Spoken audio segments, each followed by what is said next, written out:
একটি মোটর হুইলচেয়ারই বদলে দিতে পারে হোসনে আরার জীবন। স্কুলে যাওয়া হবে সহজ, পরীক্ষার্থীর আর কাউকে অপেক্ষায় রাখতে হবে না, আর বাড়ি ফেরার পথও হবে কম কষ্টের। সে বিশ্বাস করে সামান্য সহায়তাই তাকে অনেক দূর নিয়ে যেতে পারে। সকালের আলো উঠোনে পড়তেই হোসনে আরার প্রতিদিনের কাজ শুরু হয়। ধীরে ধীরে হাতে ভর দিয়ে সামনে এগোয়। এক জায়গা থেকে আরেক জায়গায় যাওয়ার জন্য ব্যবহার করে কাঠের ভরসা।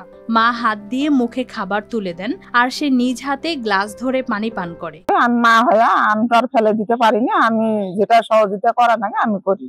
বাড়িতে চলাফেরা করে বসে থেকে যায়, আমি লাঠি ফিরেটা একটু আগে দেই। সরকারের কাছে আমি কিছু সহযোগিতা চাই। আমারও ইচ্ছে আছে যে মেয়েটা স্কুলে পড়ে, আমারও ইচ্ছে আছে যে আমরাও সহযোগিতা করি।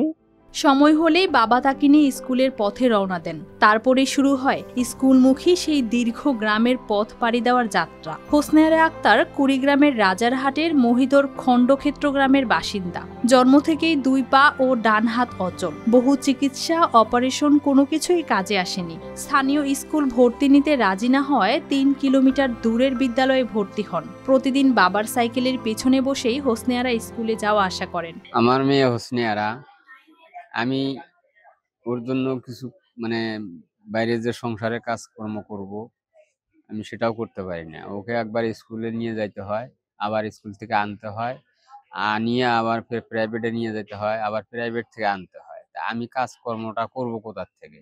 আমার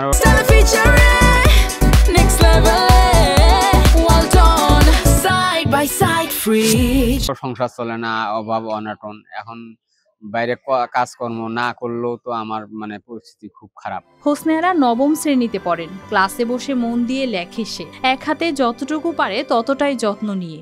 সে প্রতিবন্ধী হলেও তার পড়াশোনার প্রতি যে স্পৃহা, যে আগ্রহ, সে ভবিষ্যতে ভালো কিছু করতে পারে। সে ঝড় বৃষ্টি নিয়মিত উপস্থিত থাকে। তার ভাঙা একটা হুইল চেয়ার আছে, সেটা দিয়েই সে কোনো রকম চালাচ্ছে। পরীক্ষা শেষ হলে সহপাঠীরাই বারান্দায় রাখা হুইল চেয়ারে তাকে তুলে দেয়, ধীরে ধীরে ঠেলে বাইরে নিয়ে আসে। বান্ধবীরা, স্কুলের শিক্ষকরা হোসনে আরাকে কখনো বিরক্ত মনে করি না, কারণ আমাদের ভালো আচার আচরণ দিয়েই আমরা তার দুঃখগুলোকে ভুলে দেওয়ার চেষ্টা করি। তাকে কখনো বুঝতেই না যে সে একজন শারীরিক প্রতিবন্ধী হিসেবে সে অবহেলিত।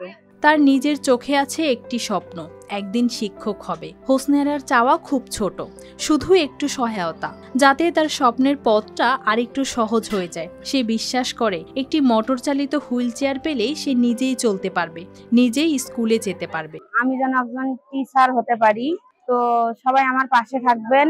আর আমার দরকার, আমার বাবা যেহেতু আমাকে স্কুলে নিয়ে আসে, অনেক কষ্ট হয় তারও আমারও, 3 চাকার একটা অটো গাড়ির প্রয়োজন হলে আমার খুব সুবিধা হবে, আমি একা একা স্কুলে আসতে পারবো। উপজেলা নির্বাহী কর্মকর্তা বলছেন, যতটুকু সম্ভব প্রশাসন তার সহায়তায় এগিয়ে আসবে, প্রয়োজনীয় উদ্যোগ নেওয়া হবে। জীবনের সাথে সংগ্রাম করে পড়াশোনা চালিয়ে যাচ্ছে, সে একজন 9ম শ্রেণীর শিক্ষার্থী। তো তার এই কষ্ট লাঘবে আমরা প্রশাসনের পক্ষ থেকে কিছু উদ্যোগ গ্রহণ করব। তো এই মুহূর্তে হয়তোবা সেটা সম্ভব না, তো যখনই আমরা সেটা সুযোগটা তৈরি হবে আমাদের জন্য, তো তাদের জন্য সহযোগিতা করার জন্য আমরা চেষ্টা করব। সামান্য সহায়তা পেলেই বদলে যেতে পারে তার প্রতিদিন। সামনে এগিয়ে যাওয়ার সেই পথটাই এখন সবচেয়ে প্রয়োজন। News desk, RTV।